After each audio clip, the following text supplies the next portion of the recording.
He turned his passion of educating others on how to start, grow, and avoid mistakes in business and finances into a book on financial literacy for kids that debuted #1 on Amazon's new releases. Joining me from the Misguided Podcast and the author of Money Talks, The Beginner's Guide to Investing for Kids, is Juwan Rohan. Juwan, thank you so much for joining us here on Live in the Bay. I appreciate the opportunity. Thank you for having me. I've watched this since I was a kid. So. Oh, good, good. I want to talk a little bit about your background. You're an entrepreneur, you're a businessman, and you started the Misguided Podcast. What is it about?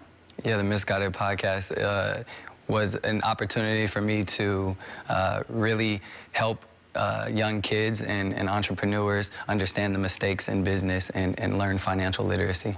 You mentioned about learning the mistakes. Why is it important to highlight the mistakes that people are making in business? For you, why is that important? Because if you don't recognize it as a mistake, it becomes a habit. And so the goal is to make those mistakes into lessons.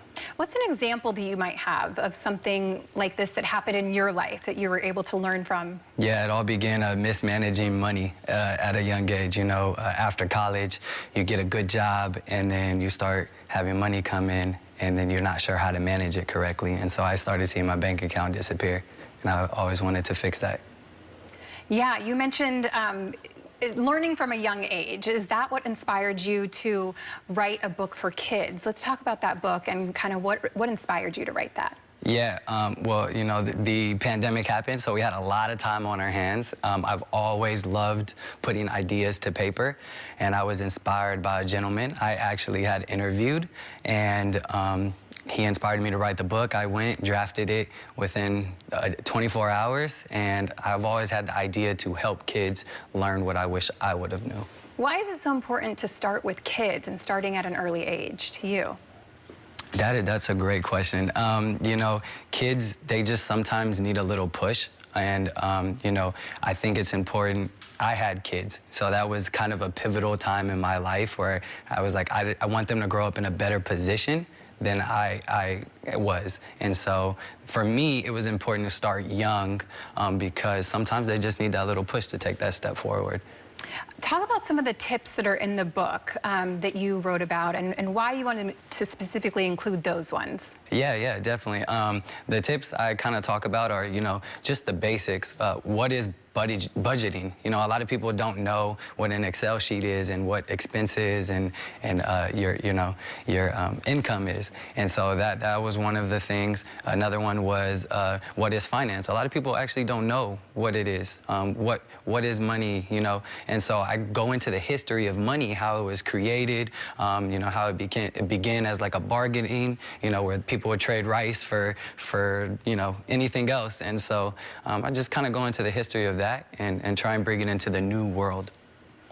I love that. I want to talk about this book because it debuted #1 on Amazon, and that's quite an accomplishment. Yeah. Congratulations on that. Thank you. How was that? How did you deal with that? What was that like for you, seeing that your book was debuted at #1?